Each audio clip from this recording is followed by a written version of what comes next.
DRX. Here's a little bit of action. They're trying to bait the hook shot. As, okay, we do have a fight down on the bottom side. They're looking for the first blood, but here comes the TP out of blue team, but they're trying to wait here. Carrier getting super low, and he's going to be the first one to go down, as Death will also bite the dust. Double kill goes the way of Mickey, although in the extended trade, it does look like Jovi and Pyosik are going to look to run down Trigger. I think that Q was going to miss, but he flashed anyway to get out of there this early on, as here's Flawless again, flashing in. That is a fantastic engage. Keria in a little bit of trouble. At least the Lee Sin is here, and Keria is going to live, as Deft is trying to run them down, but is just nobody's going to die at the end of that extended trade. As here comes Jovi, and he had his flash, but he thought he would take 2 autos to do it, so he decided not to go for it. Didn't quite pan out, as now Pyosik is looking to collapse up on the top side here. Ixu trying to push this one. We do have the Hextech ultimatum here. He's just going to be put into that immediately.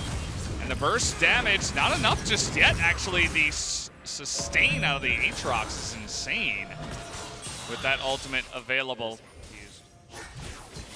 We'll see what's going to happen. Oh, this might not be too good for them. They're going for it, forcing the flash. The Chains of Corruption might get the kill on the Deft, and it does. Ooh. Trigger just sitting back and easily 1v2ing as Deft gets caught under the turret.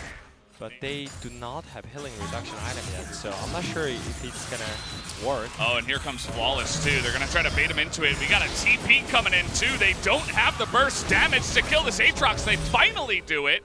But now they're going to be on the run, as here comes Mickey. Pyosik getting low, and he's going to hit the Q, but he dies before he can get onto it, as the flash from the Camille might be enough to take out Flawless here. Jovi finally makes his way up and is able to pick up a kill. Turan Prince still has the bot prior, so I don't think they really want to let this against DRX. Yeah, they're going to set up for it here. Here comes Lee Sin. Trying to throw out an ultimate there, it's gonna miss, but Flawless takes an insane amount of damage already. Here comes the TP, they want to turn onto Aatrox, who is all alone in the middle of 5 DRX members. And immediately you can see the rest of Saudio and Prince kind of scattered. Yeah, and for Seoheon side, they really need to snowball this game against Koki and Ezreal, because, I mean, it looks really close game, but when it comes to the team composition and the Drake, it's really rough for the Seoheon right now. Yeah, interesting flash. The Q lands, and he just died. He just dashed in. Yeah. For Chovy. I don't know what that was, but he immediately got sat down. Yeah. When they really want to play like this, so maybe they are looking for the plays right now. Yeah, I mean, they're trying, right? As Keria is in a little bit of a wonky spot. He's got Stoneplate Flash, though, as here comes the poke. Doran is going to be denied by the stopwatch, and Silas's mobility is actually going to get him away. Mia flashing away from that one. Deft a little bit too scary. But now they are truly gathering up for that one last-ditch effort. Jovi's here. He has the package. He's never going to get hit by that, but he actually gets hooked. As in goes Keria, and Jovi going to come along the side here. Another stopwatch down. Down goes Keria, or not Keria, Mia. As Mixu is just going to be chased down, and there you have it. Just being run down.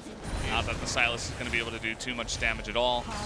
DRX now just trying to slowly push in as they're trying to bait here. Flawless might just die immediately, though. Goes for the ultimate. The TP is coming in, but Ixu is immediately going to burst down.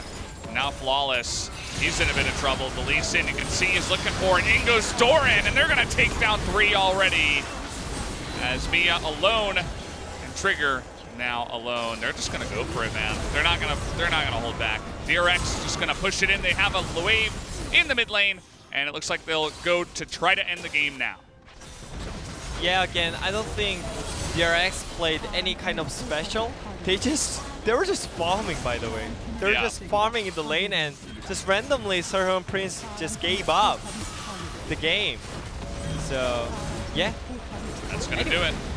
They're not going to even wait for any kills. Oh, They might. They're not killing the minions. They want Is to he get mad? Is he mad? Is he mad? Oh. Oh. And okay, that didn't even count as a kill, even though he died.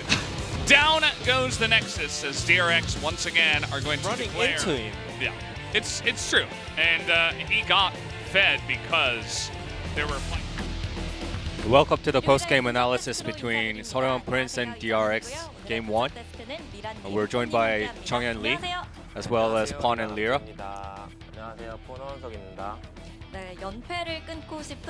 Alright, Seoreon Prince who wants to cut off their losing streak, as well as DRX who wants to continue this runaway train syndrome.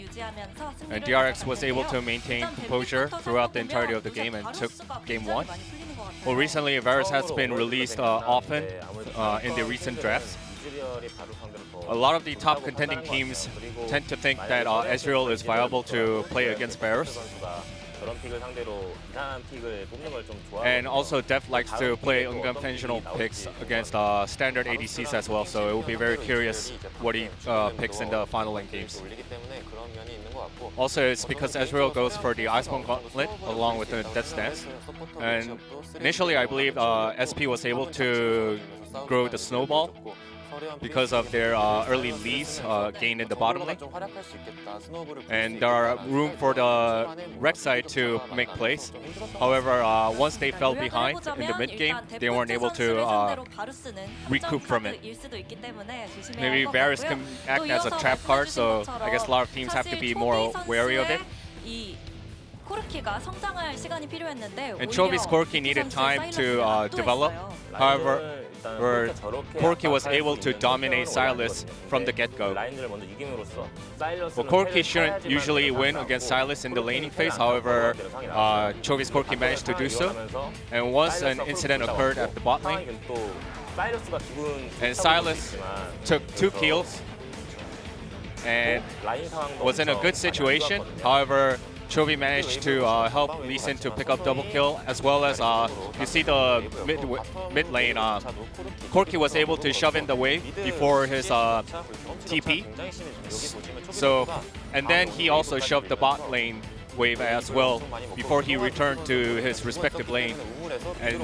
And this is exactly how Corki ended up getting ahead from the early phase of the game against Sylas. And then also he yields the part of the minion wave to Ezreal so that Ezreal doesn't fall too behind. Once again, as you can see, because of those discrepancy in wave management, Chovy was able to get 6 first over Mickey's level 5.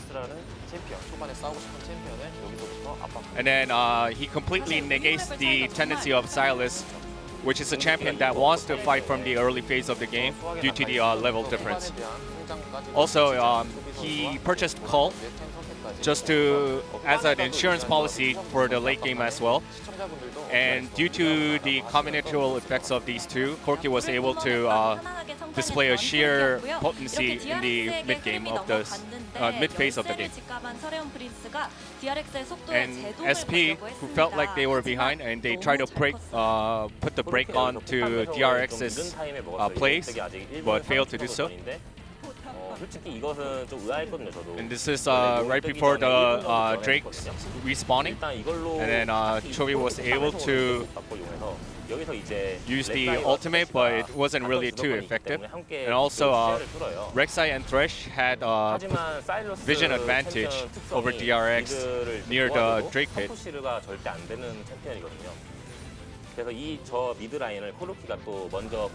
So once again, Corki has the advantage in wave clear over Sylas. So Corki pushes the wave first, and then gets some positional advantage over Sylas. And then believe that SP should have utilized Virus more with his poking abilities, and then shave the hit points of DRX's champions down first before they go for the Drake.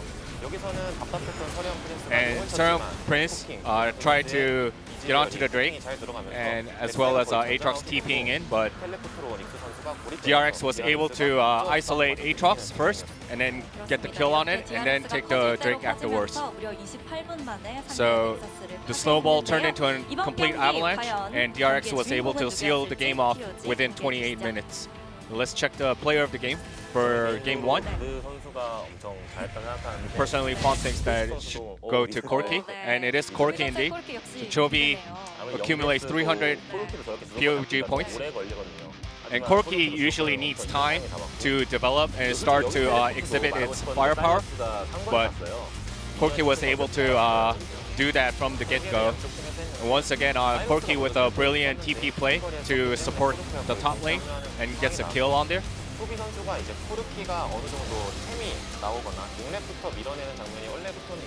And once again, once Corki has enough items equipped, then he can exhibit a very strong firepower.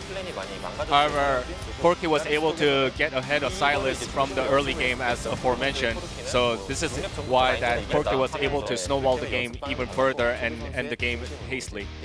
So DRX, the game plan was Corki-centric, went very well for them. And then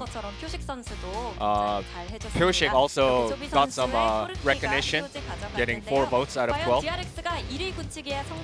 Can DRX solidify its apex, or can SP retaliate? Let's check it out in game 2. So gentlemen,